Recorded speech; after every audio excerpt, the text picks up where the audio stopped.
Y vamos a dar paso a la segunda presentación en manos de Luis Uribe, ingeniero civil y magíster en Ciencias de la Ingeniería de la Pontificia Universidad Católica de Chile, con más de 30 años de experiencia en obras civiles, especialista en excavaciones abiertas y subterráneas, sostenimiento de túneles y taludes, tecnología del hormigón, destacando su liderazgo en proyectos hidroeléctricos de infraestructura. Desde 2018, gerente técnico del grupo Costanera, liderando los túneles AVO 2 y la autopista de conexión vial Ruta 6878, experto en hormigón compactado con rodillo y técnicas avanzadas como el hormigón proyectado y autocompactante. En estos momentos nos va a presentar AVO 2, desafíos e innovaciones. Así que, bienvenido Luis.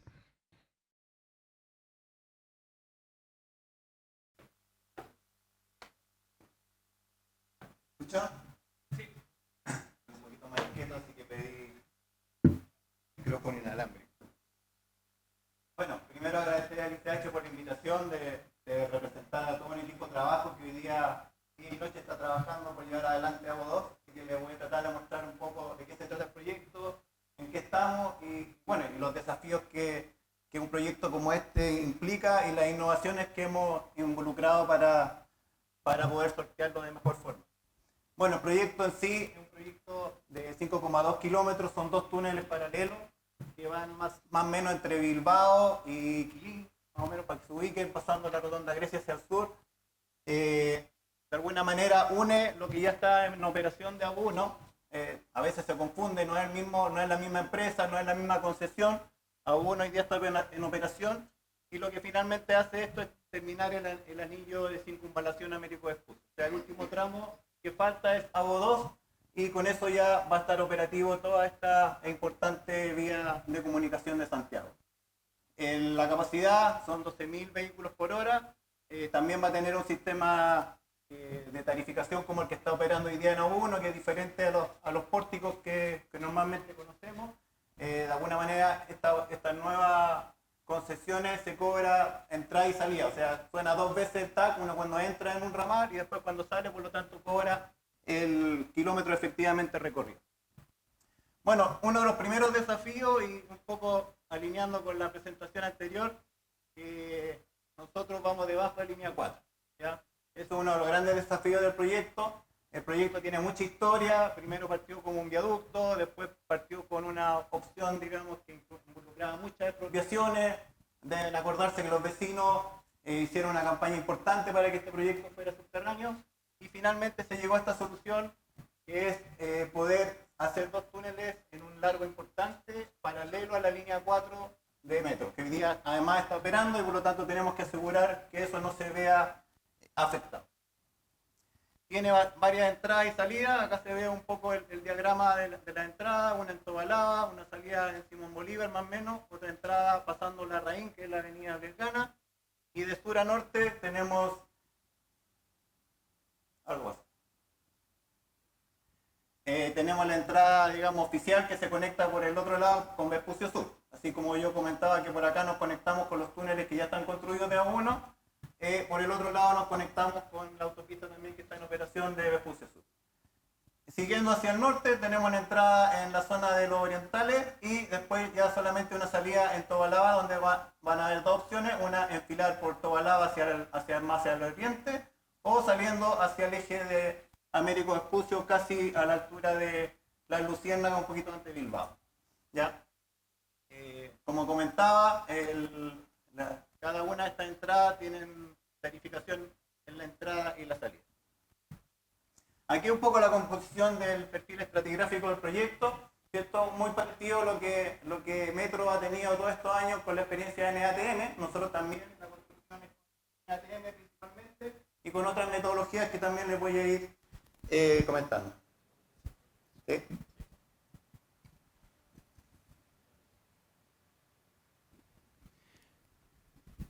Ok, ¿ahí se escucha mejor? Ya.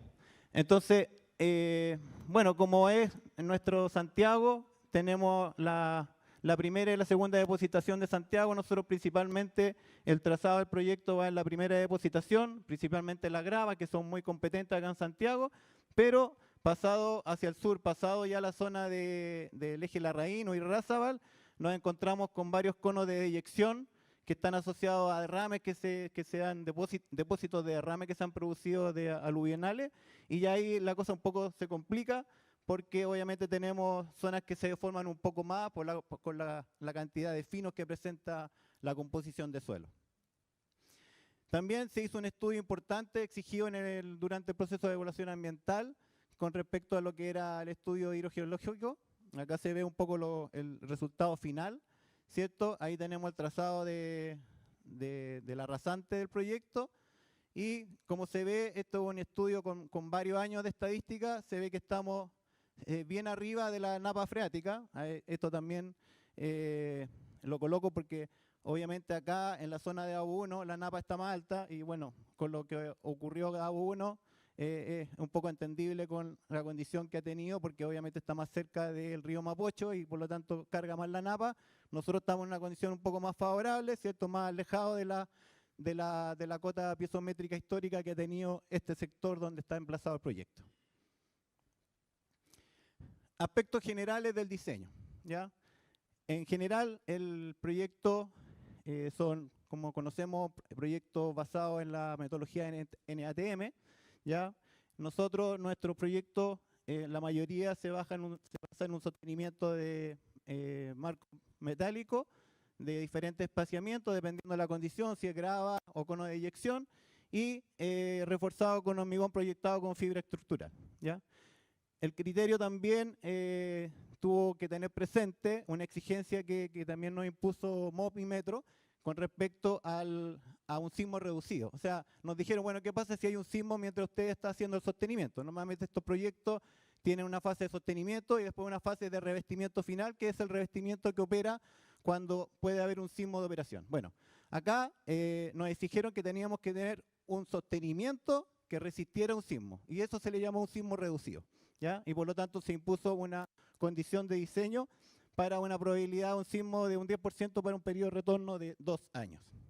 Bueno, con todo esto, lo que se implementó para el diseño es una normativa que está hace poco implementada en el mundo, que es el Model Core. A lo mejor no la han escuchado mucho, incluso ahora va a salir una nueva versión, pero todo nuestro proyecto está basado en lo que establece el Model Core para el diseño principalmente del hormigón proyectado del sostenimiento. El Model Core también permite una gran flexibilidad al tema del uso de fibra. Digamos, cualquier tipo de fibra podría cumplir con los requerimientos que establece esta normativa. Bueno, en el caso de nosotros, y la normativa lo establece así, el ensayo, digamos, que condiciona el diseño es el ensayo de resistencia residual a la flexotracción, con esa normativa, con la EN 14651, que de alguna manera es una vigueta que se ensaya y se establece su comportamiento como resistencia a diferentes puntos de deformación. En el caso de ABO2, se estableció un tipo 2, de acuerdo a la normativa antes señalada, y también un requerimiento que establece, en este caso la 2B, que establece un rango para la relación entre el R3K y el R1K que se expresaba anteriormente en la lámina. Bueno, lo que nosotros hicimos fue hacer pruebas previo a la construcción para ver con qué hormigón podíamos cumplir estos requerimientos del Model Core, ¿ya? Y en la actualidad estamos usando una fibra 100% de acero, un Dramix 2D, que nos permite cumplir con esta normativa que establece también que es un hormigón tipo G25, ¿ya?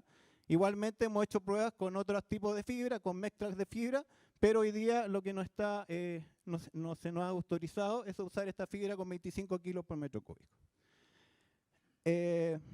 Después, como les comentaba, una vez que tenemos el avance en el sostenimiento, en algún momento vamos a establecer la colocación del revestimiento.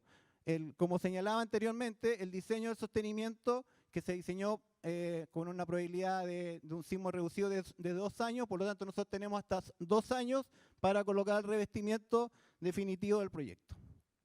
En este caso, el diseño del revestimiento se basa también en con doble malla electrosoldada de refuerzo, y se va a colocar una capa que queda expuesta de 6 centímetros con microfibra de polipropileno para proteger en caso de incendio, con una dosificación de 2 kilos por metro cúbico. Bueno, todos los modelos que se hicieron, que hizo la empresa de ingeniería Subterra para el proyecto ABO 2, fueron basados en software, digamos, de la última generación de Flash 3D y Face 2D.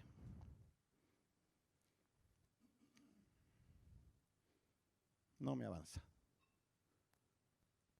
Ahí sí. Bueno, acá es un video que me facilitó Prodam, que también es una innovación que se está haciendo, que es dosificar con un método ya más tecnificado, digamos. Hasta la fecha todas las fibras se agregaban prácticamente con el saco en la planta o con el saco en el camión.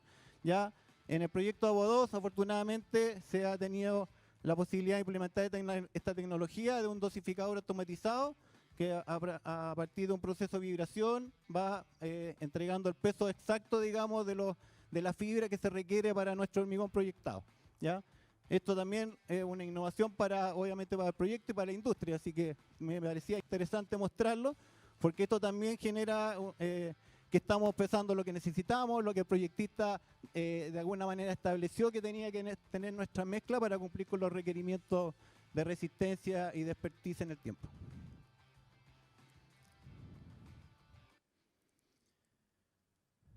Bueno, como decía al principio, nuestro proyecto está muy relacionado con la línea 4, ¿ya? Y acá están también algunos lineamientos que se establecieron de distancias mínimas que tenía que mantener nuestro proyecto y por lo tanto influyeron en el diseño geométrico de los túneles para temas de seguridad, ¿ya? Estos fueron requerimientos establecidos por Metro S.A. para establecer el diseño de nuestros túneles. Como se ve, aquí tiene que haber una distancia mínima entre los túneles de ABO 2 y la línea 4 de 10 metros, también con nuestros ramales, distancia también establecida entre los dos túneles y entre nuestros túneles y nuestros ramales. ¿Ya? En función de eso se hizo todo el diseño y la definición de la rasante, y obviamente eso condicionó todo lo que es el diseño del tratamiento de los drenajes, etc. Acá, bueno, ya el diseño establecido, la primera fase, como todo proyecto en Chile, tiene que pasar por un proceso de evaluación ambiental. Nosotros logramos la RCA favorable, que para un proyecto como este es un paso también súper trascendental y relevante, que tampoco es tan fácil, tanto en tiempo como en dificultad, lograrlo. Y una vez establecida la RCA, ya teníamos de alguna manera la luz verde para poder iniciar el proyecto. Ahora, ¿qué es lo que pasa? Como también le pasa a los proyectos de metro, este proyecto ha estado condicionado por temas de rescate arqueológico. Nosotros lamentablemente tenemos muchas zonas, digamos, de rescate arqueológico. Estamos en una zona donde otros proyectos también habían encontrado restos y se definieron, durante el estudio de impacto ambiental se definieron varios sitios arqueológicos. Y esto lamentablemente han condicionado la liberación de estos sitios. Una vez obtenido la RCA y una vez obtenidos los terrenos, porque varios terrenos son licitados, o sea, son expropiados por el MOP y entregados en este caso a la concesionaria, no los teníamos antes, por lo tanto teníamos que esperar tener la RCA, tener los terrenos para poder hacer los rescates, ¿ya? Obviamente obtenía la RCA, hubo una fase para terminar todas las prospecciones arqueológicas. Previo al rescate uno tiene que demostrarle al Consejo Monumento cuál es la delimitación de los sitios y como no teníamos los sitios no podíamos terminar con las prospecciones. Teniendo la RCA, terminamos las expropiaciones, presentamos los permisos sectoriales, en este caso el PAS 132, y empezamos a hacer los rescates. ¿Y qué es lo que pasa con esto? Como tenemos que rescatar, tenemos que entregar un informe al Consejo Monumento y esperar que ellos nos liberen el terreno, no podemos empezar a excavar en esos lugares. Por lo tanto, toda la metodología constructiva que en algún momento se pensó entrando por todos los ramales, porque a diferencia de metro, nosotros tenemos la facilidad de entrar por donde entran y salen los autos. Por lo tanto, los camiones, los mixers, los tolvas, tienen una vía preferencial para poder ir avanzando, excavando los túneles, ¿ya? Pero como lamentablemente en muchas de estas zonas de trinchera de los ramales teníamos sitio arqueológico, hoy día estamos de alguna manera condicionados a eso. Aquí se resume un poco en qué sectores podemos trabajar. Afortunadamente podemos trabajar en la zona norte, en la zona sur, pero tenemos varias zonas bloqueadas todavía a la espera de terminar con los rescates o ya a la espera de que Consejo Monumento revise el informe ejecutivo que hacen los arqueólogos y libere esas zonas para poder iniciar la construcción. Y esto obviamente nos hizo repensar cómo podíamos atacar el proyecto de otra forma, porque no esperábamos una restricción tan importante en cuanto a las frentes de ataque. Y dentro de esa, de alguna manera, reingeniería, se pensó que una alternativa era, de alguna manera, coordinarse con ABO1, que de alguna manera había dejado los túneles hasta cierto PK, y atacar, mientras tanto teníamos la liberación en superficie, los túneles a través de los túneles que había dejado ABO1. Para eso, obviamente, como hoy día las EIA son un poco más rígidas, hubo que presentar una consulta de pertinencia para poder modificar el método constructivo. Y eso, afortunadamente, no fue bien. Se pronunció el CEA y esto nos permitió empezar a excavar desde el lado sur. Ahora, perdón, desde el lado norte. Ahora, justamente el lado norte, desde el punto de vista metodológico, es el más difícil, como se los voy a mostrar ahora, pero por lo menos nos permitió a principios de enero iniciar las obras y de la misma forma también iniciar por el lado sur. Bueno, como les comentaba, el lado norte es el más complicado, porque en el caso del proyecto ABO1 es un método que también fue novedoso que se llama el túnel híbrido. ¿Qué es lo que se trata de esto? Es un túnel minero arriba y una trinchera cubierta abajo, por llamarlo así. Primero se excava el túnel minero, se hace la losa de refuerzo y se hacen las pilas en forma manual, porque lamentablemente aquí no se pueden meter piloteras, y una vez terminado esto se puede excavar la parte inferior como si fuese una trinchera cubierta. Es un método novedoso que se implementó por primera vez en ABO1 y que nosotros también lo habíamos ya incorporado a nuestros diseños que habían sido presentados en el estudio de impacto ambiental. Entonces, ¿qué es lo que pasa? Perdón. Nosotros no seguimos con túnel híbrido. Nosotros tenemos que pasar de esta condición de túnel híbrido a 2 túneles paralelos.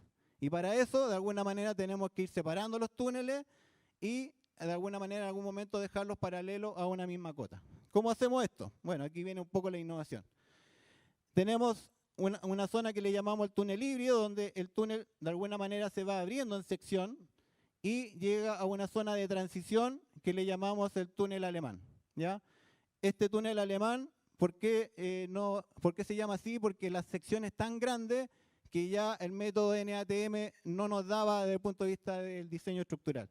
Por lo tanto, tuvimos que adaptar otro método que se ha aplicado en otras partes del mundo, que es el túnel alemán. Ahora, como buenos chilenos, lo modificamos y le pusimos el túnel alemán modificado por las razones que le voy a contar. O sea, ahí también estamos innovando, ¿ya? Bueno, y después que pasamos el túnel alemán, ya la sección nos permite separar los túneles y seguir con 2 túneles paralelos que aquí están ya separados, pero en algún momento llegan a tener la misma cota de desplazamiento hacia el sur. Bueno, acá se ve un poco la planta de lo que les comentaba del túnel híbrido. Aquí es donde termina ABO1. Si ustedes se fijan, la sección se va agrandando de manera de tener el espacio suficiente para poder nosotros construir las pilas que van en el -2 e ir separando los 2 ejes del diseño, digamos, geométrico de los túneles. Entonces, la sección cada vez se va agrandando más y llega un momento que la sección es tan grande que en el ATM ya no nos sirve como método constructivo y nos pasamos al método alemán. Acá un poco también los números de las secciones para que haya un orden de magnitud de cómo son estas secciones, secciones bastante grandes y de alguna manera cómo partimos en el empalme con ABO1 y cómo ya se va agrandando hasta llegar a la zona más grande del túnel alemán antes de pasar a la zona del alemán. Prácticamente 200 metros cuadrados en la zona del túnel minero. Acá un poco cómo se va haciendo la metodología constructiva, primero en 2 fases, después en 3 fases. De alguna manera las 2 primeras etapas son con marco pesado en este caso, también con hormigón proyectado con fibra, y después en la zona ya más cercana a la zona más amplia en sección, que le llamamos el tramo C, lleva un refuerzo, una segunda capa de hormigón proyectado. Acá también la fase del -2, que todavía no la hemos implementado, solamente hemos construido el nivel de, digamos, de túnel minero para poder avanzar rápidamente hacia el sur y generar más frentes de ataque, como les voy a mostrar más adelante. Pero esto es lo que vamos a tener que hacer a futuro. ¿Cierto? Como yo les decía, construir la losa, hacer las pilas y después excavar por abajo para tener de alguna manera el inicio del segundo túnel. Esto se va haciendo con pilas, como les decía, manuales, porque aquí hay una foto ilustrativa porque esto también se aplicó, como les decía, en ABO 1. Y por lo tanto aquí se van colocando las pilas y después esta es la condición que uno encuentra cuando excava en el -2. ¿Ya? Un poco las pilas, los muros forros, que es más o menos algo conocido normal en las trincheras. ¿Ya? Bueno, y aquí un poco el resumen de lo que hicimos en esta zona del túnel alemán para que se vea más ilustrativo de lo que hemos hecho como equipo de trabajo. ¿Ya? La constructora es Gesvial, también del Grupo Costanera. Estos primeros 153 metros, ahí se ve la fase 1, fase 2, cómo se va demoliendo el temporal, el equipo de monitoreo que está todos los días viendo cómo las deformaciones van cumpliendo con las estimaciones de diseño. Ya llegamos a la zona de 3 fases, ¿cierto? Se ve las 3 fases ahí en colocación, en avance, siempre con un desfase, más o menos cumpliendo con los lineamientos siempre del NATM. Ahí tenemos un desfase de 5 metros entre las 3 fases que se ven. Ahí se ven los equipos trabajando en paralelo. Obviamente que la sección es tan grande que permite trabajar prácticamente 3 frentes al mismo tiempo. Una colocando chocre, otra excavando, otra colocando marco.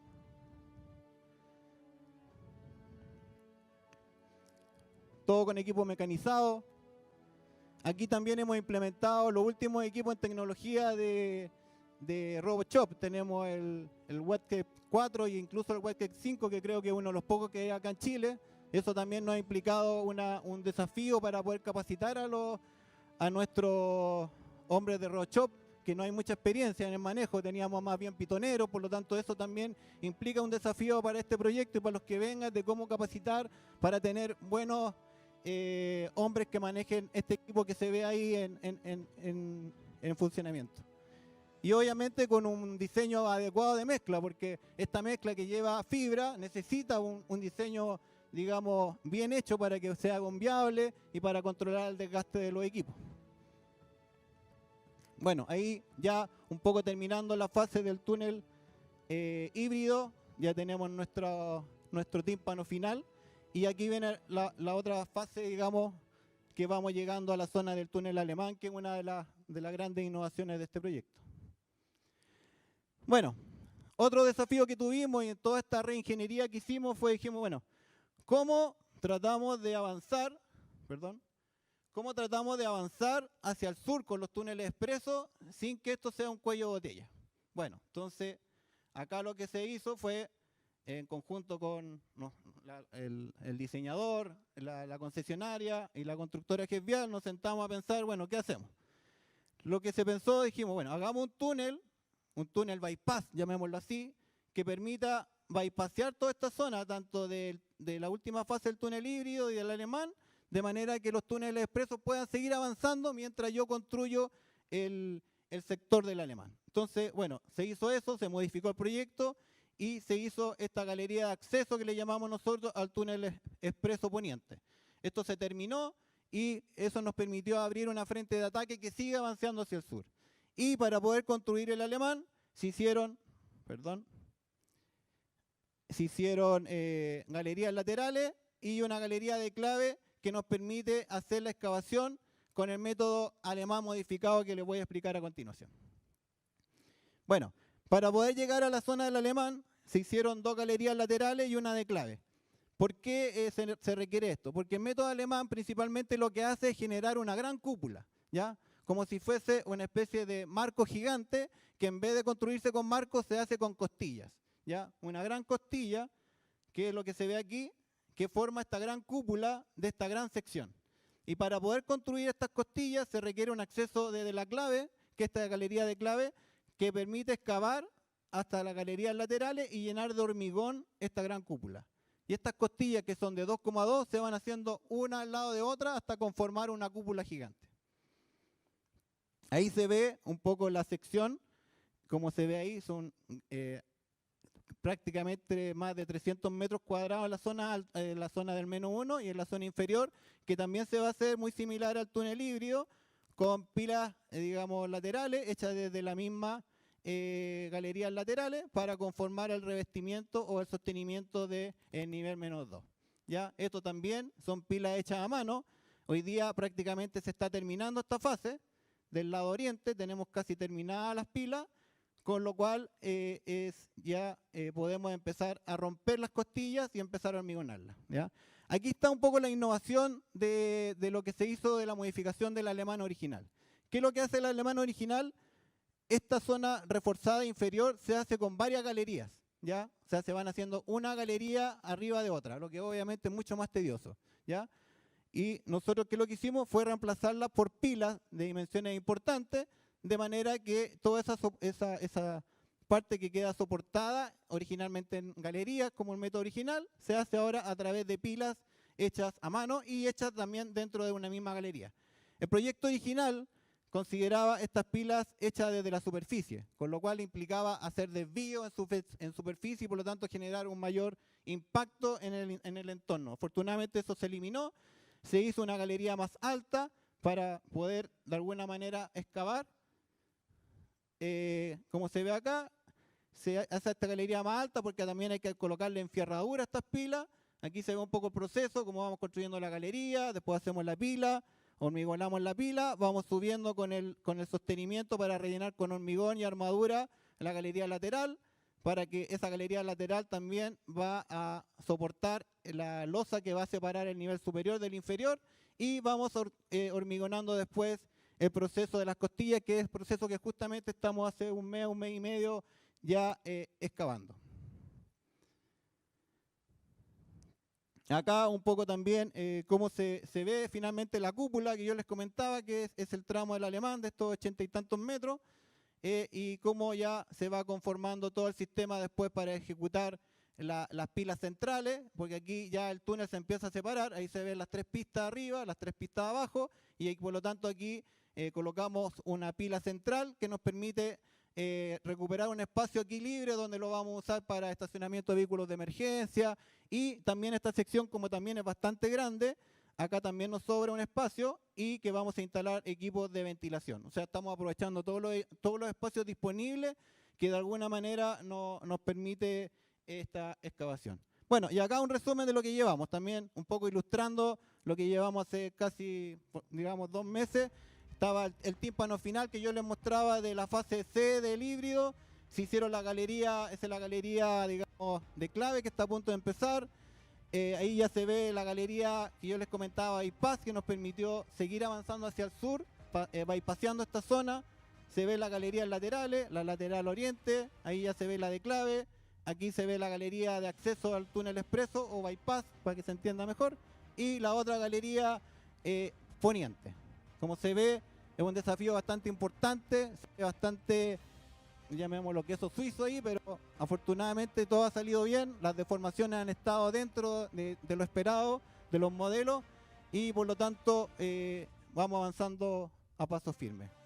Tenemos, como les comentaba, un monitoreo permanente, gente que va de lunes a domingo a hacer el levantamiento de todo lo que es prisma, pernos de nivelación, extensómetros, clinómetros, y más adelante les voy a mostrar cómo de alguna manera estamos monitoreando la línea 4 para también demostrar que estamos cumpliendo con todas las exigencias que nos estableció Metro para no interferir en la operación de la línea 4. Ahí se ve un poco la sección de la galería lateral, ¿cierto? Como de alguna manera la forma un poco más elevada, como vamos avanzando. Y ahí la galería lateral que les mostraba en el esquema, la altura que tiene, y ahí los pileros ya haciendo las pilas en una zona bastante acotada, pero que con un espacio suficiente para poder trabajar en forma segura. Ahí se ve el típico pilero, ¿cierto? Con 2 equipos en paralelo, por la dimensión que tiene la pila, como son casi 2x2, permite trabajar a 2 pileros en forma paralela, por llamarlo así, con 2 equipos de levante manual. Ahí se ve un poco la dimensión de la pila, con el sostenimiento de contorno. Bastante tradicional, pero no tradicional en su dimensión, ¿ya? Y en su profundidad. Bueno, ya ahí empezamos a hormigonar las pilas y por lo tanto ya el avance de la galería lateral se va haciendo paralelo con el avance de la galería de clave. ¿Qué lo que se hace de la clave? Como les contaba, empezar a excavar las costillas, que era el otro desafío. Empezamos a demoler la galería de clave en sus laterales para empezar la ejecución de las costillas que van bajando en esta inclinación, que también es bastante dificultoso porque tiene una pendiente importante. Los primeros metros se excavan con máquina pequeña, mecanizada, y después, a medida que la pendiente de la costilla va bajando, ya no nos queda otra que hacerlo manual. Ya esto lleva un sostenimiento bastante básico de un marco que nos va solamente con 5 centímetros de chocres con fibra. Como se ve ahí, así va quedando terminado. Vamos protegiendo el marco para que después hagamos el hormigonado de todas estas costillas. O sea, todas estas costillas que les estoy mostrando, que son 41 por un lado, 41 por otro, para formar la gran cúpula, van a estar totalmente llenas de hormigón, una pegada con la otra. Ahí se ve un poco ya cuando las costillas van bajando y obviamente se hace más dificultoso el retirar la marina, en colocar el marco, en colocar el sostenimiento con chocre. Bueno, qué más ilustrativo que eso. Bueno, y eso es lo que llevamos avanzado. Obviamente que más adelante, si tenemos la oportunidad, vamos a mostrar cómo ya terminó y todo el proceso del hormigonado de las costillas y cómo quedó la cúpula cuando después la excavemos. Bueno, eso en paralelo con lo que yo les contaba de la frente que sigue avanzando, ¿cierto? Ya la frente a partir de la galería de acceso o bypass que cruzó esta zona, sigue avanzando hacia el sur con el túnel expreso poniente, ¿ya? Próximamente vamos a hacer una de las galerías de conexión de las ventilaciones que también se ocupan como evacuación entre túneles en caso de emergencia, para abrir la frente del túnel expreso oriente. Por lo tanto, ahí se van a abrir 2 frentes más y por lo tanto ya vamos a tener varias frentes de ataque para los túneles expresos. El método un poco más tradicional en la sección, ¿cierto? Con 2 fases, con marco reticulado. Como les decía al principio, tuvimos marco pesado y vamos avanzando con un desfase de 20 metros entre el 6D1 y 6D2. Ahí se ve un poco la sección y después venimos con la demolición del marco temporal. Acá, bueno, después viene otra zona singular. Los ramales se tienen que unir con los túneles expresos, por donde entran los vehículos o por donde salen los vehículos. Como los comentaba, esta es una de las grandes gracias que tenía, porque todavía no lo hemos podido aprovechar, pero que nosotros atacábamos los túneles a través de los ramales, llegábamos a la zona de la caverna y abríamos la frente de ataque. Eso sí iba a ser por 7. Hoy, por lo que les comenté, por los temas de los sitios arqueológicos, prácticamente lo hemos hecho por 0. Y solamente hemos podido avanzar desde Abu 1, con lo que ya les he mostrado, y desde la trinchera de unión con Américo Vespucio desde el lado sur. ¿Ya? Y por lo tanto, esta es otra singularidad. Esta es una gran sección que le llamamos caverna, que originalmente estaba pensada a trinchera abierta, así como de alguna manera se mostraba que se hacía en las estaciones de metro antiguamente. ¿Por qué? Porque es una sección muy grande. Pero acá se hicieron los cálculos y el método NATM nos permite hacerlo en forma subterránea. Así que de lo que había licitado Metro, la concesionaria lo cambió a hacer de forma subterránea, lo que también evitó hacer expropiaciones para poder hacer esto desde superficie, también con los problemas que implicaba desvíos de tránsito y externalidades para los vecinos. Bueno. Acá tenemos, nosotros venimos avanzando, aquí también hubo que hacer una modificación, porque nuestro diseño originalmente entrábamos por el ramal, hacíamos la caverna y hacíamos los túneles. Ahora lo que venimos es desde el sur, vamos a pasar de alguna manera derecho y después vamos a hacer la caverna. Por lo tanto, también implicó rehacer los diseños de las cavernas desde el punto de vista del método constructivo que nos permitía el avance de la obra, ¿ya? Aquí va un refuerzo importante entre el túnel principal y el ramal, por esta zona que va quedando esta nariz, y aquí se ve un poco cómo seguimos derecho y después las diferentes fases, cómo después se va a ir agrandando la caverna. Originalmente,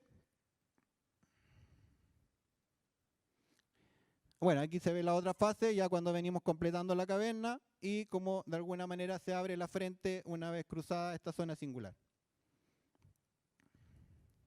Bueno, originalmente el proyecto, todo este refuerzo de la zona de encuentro, y como les decía, antes atacábamos desde el ramal y el túnel, se hacía un refuerzo desde la superficie. Pero varios de estos lugares están también limitados por el rescate arqueológico. Por lo tanto, no podíamos hacer los refuerzos desde la superficie. Entonces, por eso tuvimos que hacer también esta reingeniería de que si no podíamos trabajar aquí, ¿cómo hacíamos este refuerzo? Y ese fue, de alguna manera, tener que hacer, y vamos a tener que hacer el refuerzo ahora durante la excavación de los túneles, con un sobreancho y con de alguna manera, generando un muro de protección en esta zona de división. Por lo tanto, de alguna manera, las restricciones ambientales nos han obligado a tener que repensar el proyecto y hacer reingeniería en varios lugares para poder darle la condición, digamos, a la constructora para que pueda avanzar y no quedarnos de alguna manera sin tener frentes de excavación. Bueno, esto era con respecto a la zona de grava, ¿cierto? La zona de grava es más bien una bóveda con dos fases, pero en la zona de las cavernas tenemos varias condiciones o varias secciones de excavación, ¿ya? Aquí se ve la condición de cavernas en grava y cavernas en cono de deyección, que de alguna manera son 4 fases de construcción, y aquí sí que es cabeza y banco. Ahí se ven las dimensiones de las secciones totales, lo ancho, que son prácticamente 24 metros, que también se ve que es una dimensión relevante. Bueno, y acá la última fase, que cuando vamos llegando al final, que cuando yo les comentaba que una vez cruzado en la zona del eje Larraín, que además es el punto más bajo, porque si bien vamos paralelo a la línea 4, ustedes saben que en el eje Larraín está la línea 3, que pasa por debajo de la 4, y nosotros pasamos debajo de la 4 y de la 3. Por lo tanto, la rasante del túnel llega a casi 55 metros. Yo creo que va a ser la profundidad más grande en Santiago de un túnel, y en general vamos a 40 metros y en este punto pasamos a 55. ¿Ya? Así que ahí también hay otro desafío de poder garantizar que las deformaciones de la línea 3 y de la 4 se cumplan cuando estemos excavando los dos túneles en esa zona. Y la otra digamos, desafío es que en esa zona no tenemos grava, sino que tenemos conos de deyección. Por lo tanto, las deformaciones son más relevantes y va a implicar un método constructivo especial para cruzar esa zona. Acá, bueno, en resumen, en la zona de los conos de deyección ya tenemos 6 fases de construcción, como se ve, 3 en bóveda, 3 en banco, y por lo tanto ya es una sección más relevante con restricciones de mantener ciertos desfases en el avance. Aquí unas fotos similares que son el túnel Kennedy, que tiene una sección muy parecida a lo que van a ser los túneles expresos en zonas de cono de deyección, ¿ya? Ustedes han visto las secciones de alguna manera del túnel Kennedy. Y aquí una ilustración más bien de los ramales, que es algo más tradicional, que se hace con pilotes, con muros forro, ¿cierto? Y bueno, ahí un poco cómo se ve en el modelo 3D o en la maqueta virtual. Ahí un poco la sección, ¿cierto?, de los ramales, que es una pista y media, y que una de las cualidades que tiene, que lleva una galería de evacuación en la parte inferior. Ya en caso de emergencia van a haber una galería de conexión para que la gente pueda evacuar, y va a una zona segura que está hermetizada en caso de un incendio o en caso de una emergencia. Entonces primero se hace el túnel minero y después se hace a zanja abierta la instalación de estos cajones prefabricados para conformar la galería de evacuación. Bueno, llegamos a la fase, contarles un poco del monitoreo. Aquí puse esta foto para que se vea la gran cantidad de instrumentación que tenemos, porque esta zona es la zona más delicada. Ya, para los que se ubican, Tobalaba, Príncipe de Gales, Américo Vespucio. ¿Qué singularidad hay aquí? Aquí empieza la línea 4, que es esta curva. Tenemos el canal San Carlos, tenemos 2 acueductos de agua potable que llevan el 70% del suministro para Santiago, por lo tanto tenemos que cuidarlo, porque si no podemos dejar a Santiago sin agua, y toda esta singularidad está de alguna manera sobre la cabeza de los túneles. Como les comentaba, para poder monitorear que la línea de metro tenga las deformaciones esperadas o establecidas como condición, se establecieron estos equipos que son también una innovación, que son los tiltmeters, que nosotros los estamos instalando cada 10 metros a lo largo de toda la línea 4 para ver cómo se va deformando tanto en longitudinalmente como transversalmente. ¿Ya? De alguna manera el proyecto está condicionado porque las líneas de metro, desde el punto de vista transversal, no tengan una deformación importante que pueda hacer que los carros se bamboleen, digamos. Esa es la condición que de alguna manera fue la más restrictiva en los diseños del proyecto. Por lo tanto, hoy día, en tiempo real, estos equipos van mandando la señal de cómo se está deformando la línea 4 y nosotros con un sistema que también les voy a mostrar un resumen, vamos viendo si vamos cumpliendo con las condiciones de deformación. Acá, bueno, también en la excavación vamos haciendo el clásico secciones de convergencia, ¿cierto? Vamos haciendo controles en la fase 1, fase 2 en el caso de la híbrida, o sea, de la casa de la expresa, y en la casa de la híbrida íbamos controlando cada una de las 3 fases. Acá se ve también que vamos reforzando con cinta extensométrica y también acá otro equipo innovador que estamos probando, que es controlar convergencia en tiempo real. ¿Qué quiere decir eso? Que en vez de tener un topo, nosotros instalamos este equipo que manda un láser de un lado a otro y tiene la distancia en tiempo real y puede mandar ese dato a una plataforma web donde nosotros podemos saber cómo se está deformando el túnel, ¿ya? La única condición que tiene que haber, digamos, cobertura Wi-Fi para que el equipo pueda mandar la señal, que es un poco el mismo equipo que estamos usando en el control y monitoreo de la línea 4, pero en este caso tiene un láser incluido. Y nos ha resultado bastante bien porque de alguna manera nos da la tendencia, si se está deformando o no, y lo hemos ido instalando en las secciones que consideramos más relevantes de monitoreo, como un refuerzo. Bueno, perdón. Acá...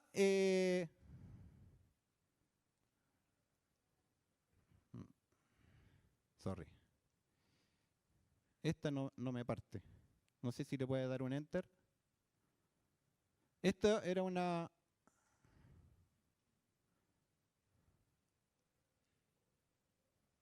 No.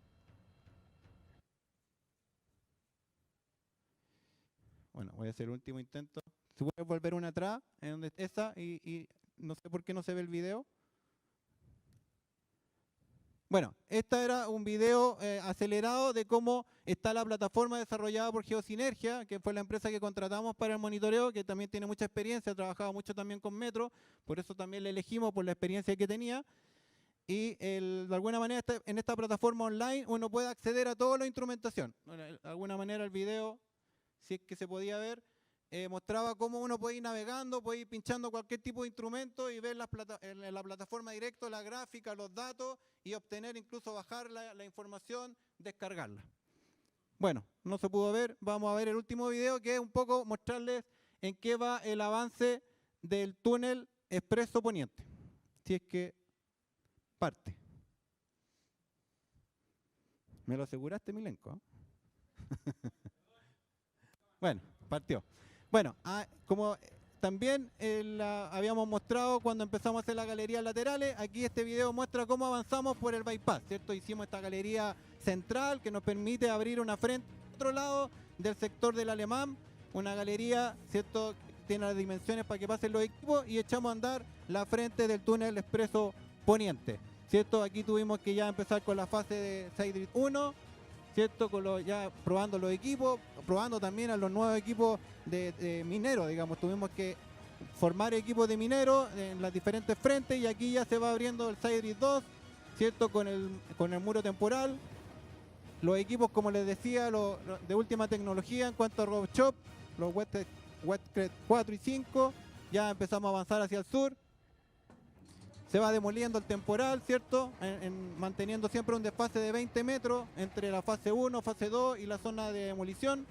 Por lo tanto, también se van haciendo toda la metodología constructiva para ir generando las zonas de trabajo, tanto en los espacios que tienen que tener los equipos para trabajar en forma segura, tanto los equipos como las personas. ¿Ya? Seguimos avanzando hacia el sur, la metodología de excavación, ¿cierto? Principalmente con equipo de excavadora para darle la sección que requiere el gálibo del proyecto.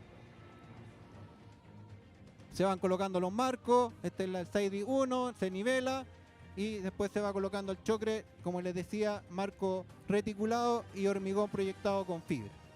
¿Ya? Los sistemas de ventilación que también son súper importantes para poder mantener una condición, digamos, adecuada de temperatura para el personal que labora, y por lo tanto se han ido reforzando con unos piques auxiliares para dar digamos, el aire fresco a la frente de ataque que sigue avanzando hacia el sur.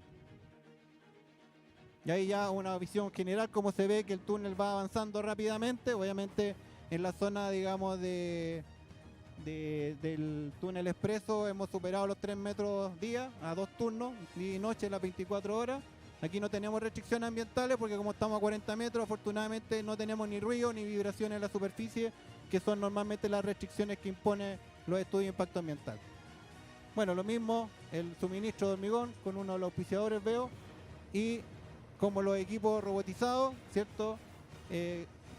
Van colocando el hormigón con un flujo bastante importante de metros cúbicos por segundo, por lo tanto se requiere que los operadores tengan una buena habilidad. Bueno, eso es lo que les quería mostrar.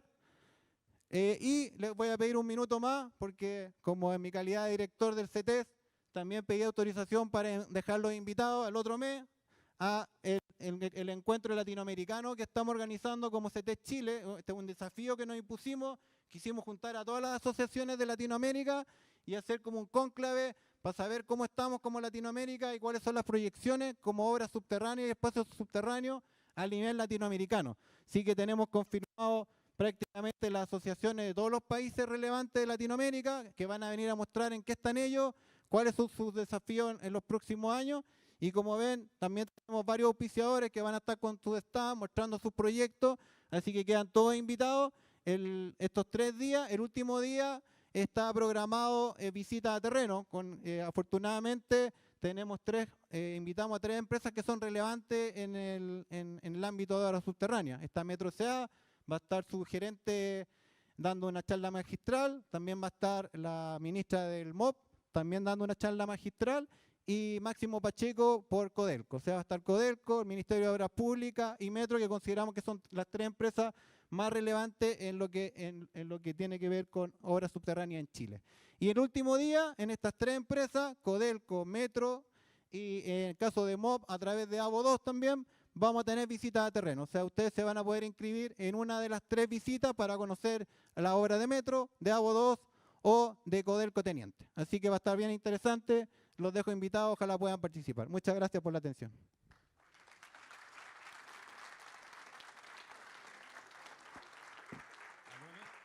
¿Me escucha? Ahí está. Gracias, Luis. Disculpa por la presentación. Yo anoche, así como cosas que pasan, estas bambalinas, ayer a las casi 1 de la mañana le dije, Luis, está todo funcionando perfectamente, pero no fue así. Pero bueno, son pequeños chascarros. Vamos a pasar a la ronda de preguntas. Me levantan la mano, por favor. Hagan preguntas, pues, chiquillos. Acá, perfecto. Hello. Muy agradecido por...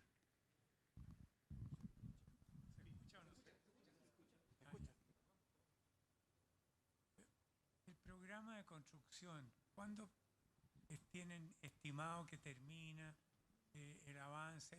¿Van a entregar por pedazos o van a entregar todo de un tirón hasta el final?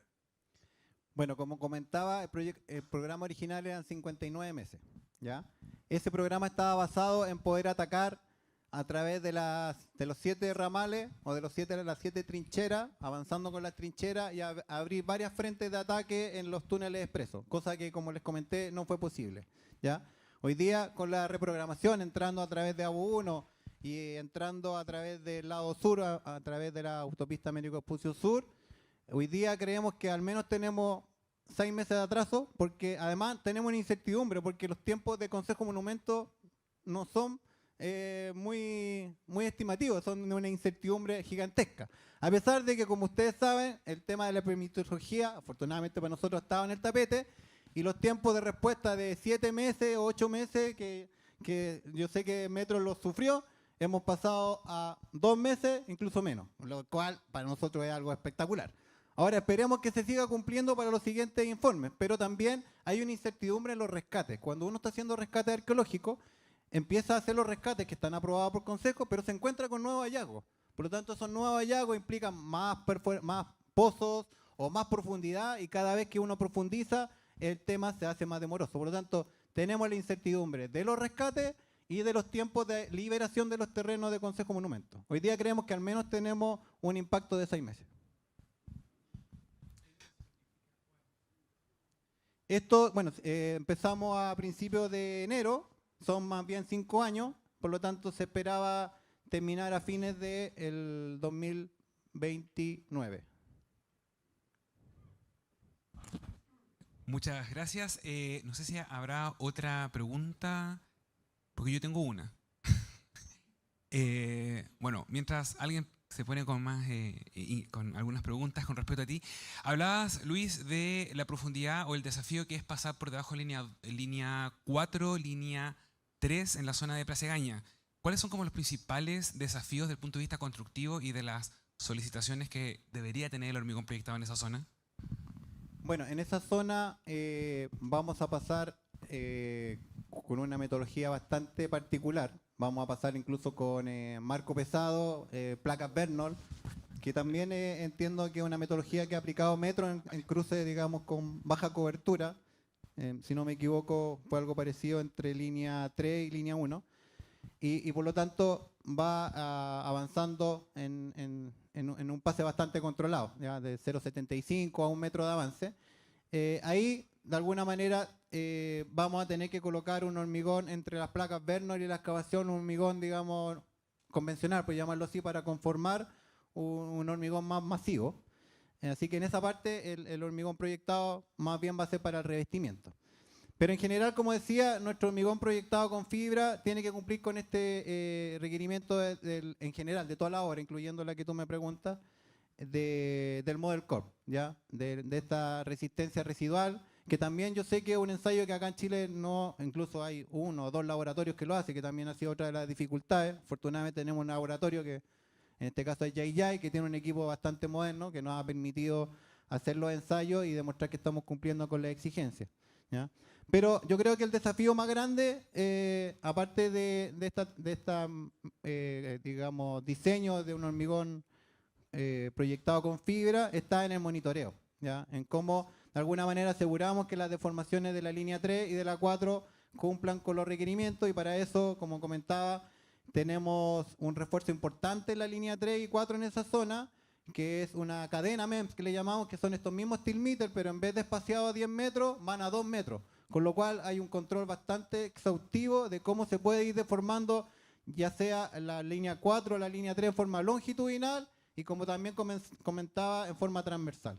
Y la gracia que tiene eso, que es en tiempo real. O sea, tenemos datos cada 30 minutos y vamos viendo cómo de alguna manera se van comportando los túneles de metro. Perfecto, bueno, también te iba a preguntar con respecto al proceso de monitoreo, pero me respondiste la segunda pregunta. Del público, Augusto, voy para allá.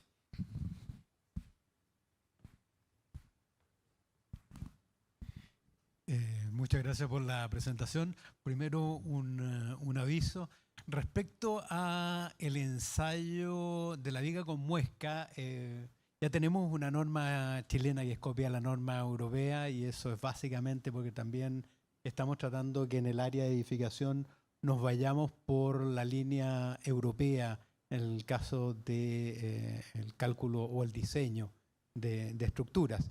De hecho, acabamos de iniciar un trabajo que está liderando el profesor Matías Juve para validar las ecuaciones del Model Code en lo que es capacidad de flexión de elementos. Así que no solamente en el área de la construcción subterránea se están aplicando los criterios del Model Code, que son bastante más avanzados que lo que tiene el ACI. Lamentablemente nosotros que seguimos las normas del ACI hemos visto que en el tema de fibra se han ido quedando atrasados, así que van a converger, espero, los dos mundos. Pero la pregunta que tenía tiene que ver con circularidad. Estamos todos preocupados de aprovechar los residuos de un sector y transformarlos en insumos en otro lado. Y ustedes tienen una tremenda cantidad de marina que genera una cantidad tremenda de transporte. ¿Hay algún trabajo para reducir esos transportes o minimizar el impacto de las marinas o aprovecharlas alternativamente? Sí, mira, bueno, lo primero que hay que tener presente es que en los tiempos que vivimos las EIA son bastante rígidas. Tú tienes que declarar los botaderos, tienes que declarar de alguna manera las distancias de transporte, porque eso está asociado a tu cálculo de emisiones, ¿ya? Si tú después cambias el botadero o cambias el lugar definitivo, tienes que recalcular las emisiones de los camiones y eso. Entonces, ahí de partida hay una rigidez. Pero uno también tiene que dejar abiertas las posibilidades en tu presentación de día. ¿Qué dijimos nosotros? Como también estamos desarrollando como Grupo Costanera el proyecto Conexión Vial 6878, que son muchos terraplenes, ¿ya? Entonces, de ese punto de vista, pero ahí lo dejamos abierto porque a veces los proyectos no siempre calzan. Y en este caso no nos ha ido bien con ese proyecto porque la IA ha tenido dificultades, porque teníamos que el proyecto original implicaba relocalizar una toma importante que sabemos que, bueno, y que se agrandó enormemente después del COVID y del estallido social. De 50 familias pasamos a 700, por lo tanto ya era imposible pensar en relocalizarla, eso hizo cambiar el proyecto y eso desfasó los proyectos, pero originalmente teníamos pensado aprovechar las marinas para llevarla a estos rellenos para conformar la otra autopista. Bueno, ahí no nos han calzado los tiempos, pero todavía nos queda varios años porque podamos reutilizar parte de esa marina. Pero también cuando uno va a estas zonas de acopio o a zonas de botadero, también están las opciones de que las empresas que producen árido utilicen estos materiales. La gracia que tiene la grava de Santiago, que es un buen material para producir árido. Y en este caso, esa opción sí está en el tapete. Disculpa, ¿está en el tapete o está en estos momentos No generándose? sé, estamos vendiendo a productores, sí. Estamos vendiendo a productores para que generen árido a partir de nuestras marinas. Obviamente, mientras mantengamos la calidad de la grava. Como te decía, al menos hasta Simón Bolívar, Larraín, podemos asegurar que son gravas. De ahí hacia adelante yo creo que se van a contaminar con la arcilla de los conos de eyección y ya obviamente va a ser más complicado poder utilizarla, al menos para la producción de árido. Pero sí, a lo mejor, si los tiempos nos dan y tenemos la idea del otro proyecto, poder llevar ese material para conformar los terraplenes de la otra autopista. Muchas gracias. No sé si hay alguna otra pregunta. Ya, voy para allá. Dame un segundito, Luis.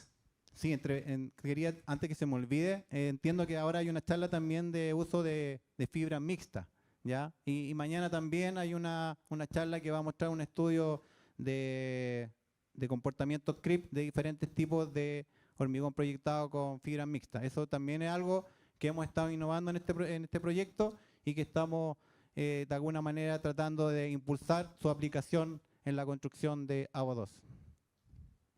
Hola Luis, buenos días, Salvador Nasra por acá. Te quería consultar respecto al método del túnel alemán, ¿ya? Modificado.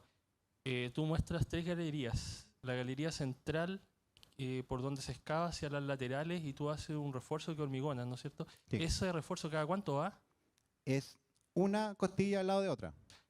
Van pegadas. Pegada. Ya, Lo que pegadas, pasa es que ya. tú la construyes las impares, La una, impare y después tres, las pares. ¿cierto? Y Ya. después construyes las intermedias, pero el Perfecto. hormigón tiene que ser continuo. Cuando tú Continuo. excavas la central de 2, tienes que llegar al hormigón del anterior, hacer tratamiento junta, vamos a Y colocar ese es el siguiente. Ya. un sello de estanquidad de manera que sea un hormigón continuo. Ah, perfecto, un hormigonado continuo. Ya. Claro, esa por es eso la yo hablaba que es una cúpula de 80 metros de longitud y en forma, digamos, cóncava. Perfecto. Y respecto, porque se veía bien confinado el espacio, entonces la logística de instalación de enferradura y hormigonado, ¿cómo la solucionaron? Eso viene en las próximas semanas. Ah, ya. Pero la logística es toda a través de la galería de clave. La galería de clave, la logística para excavar y la logística para instalar la enferradura, a pesar de que la costilla, una vez que rompe hacia el lateral, también puedes acceder desde el lateral, porque no sé si se alcanzó a ver, pero el lateral, que es una galería bastante esbelta, para poder colocar la enfierradura de las pilas, una vez que las pilas ya tienen su enfierradura, se hace un relleno de hormigón. De manera que el piso de la galería lateral prácticamente está cercano a la rotura de la costilla y por lo tanto también te permite logística para ahí, meter por ahí, fierros ya. por ahí o fierros por arriba y después el hormigón sí se hace desde la galería de clave. ¿Ya? Y ya con eso tiene, al romper y al levantar la cota de trabajo de la galería lateral te permite mejorar la logística. Perfecto. Muchas Ahora, gracias, Luis. esto es en la práctica la teoría, porque esta es la primera vez que la hacemos en Chile y en Latinoamérica. Este método no se ha aplicado, por lo tanto vamos de alguna manera aprendiendo en el camino y por eso queremos dejar registro de esto porque a futuro puede ser interesante para otros proyectos. Bueno, no sé si habrá una última pregunta antes de dar el paso a el coffee. Me imagino que están todos con hambre. Acá, ok, ahora sí. Vamos con Bernardo, la última. Luis, hiciste una mención bien importante y rápida sobre la aplicación del hormigón, el chocret. Hablaste muy rápido de la mezcla, de los equipos de proyección y de los operadores. ¿Podrías, o sea, profundizar un poco, por ejemplo, operadores certificados, operadores capacitados y certificados, mezclas certificadas, en fin, hay todo un tema ahí que es que en algún momento fue preocupación del ICH, ¿no? El tema del chocret. Tú lo mencionaste rápidamente, ahí podrías profundizar un poco en eso. A ver, mira, lo que yo comentaba de que prácticamente un año antes de iniciar la construcción y un poco aprovechando los timings que nos generaba el proceso de evaluación ambiental, que siempre en este caso llegamos a una tercera adenda y por lo tanto tuvimos más tiempo, hicimos toda una batería de ensayos reales, ¿ya?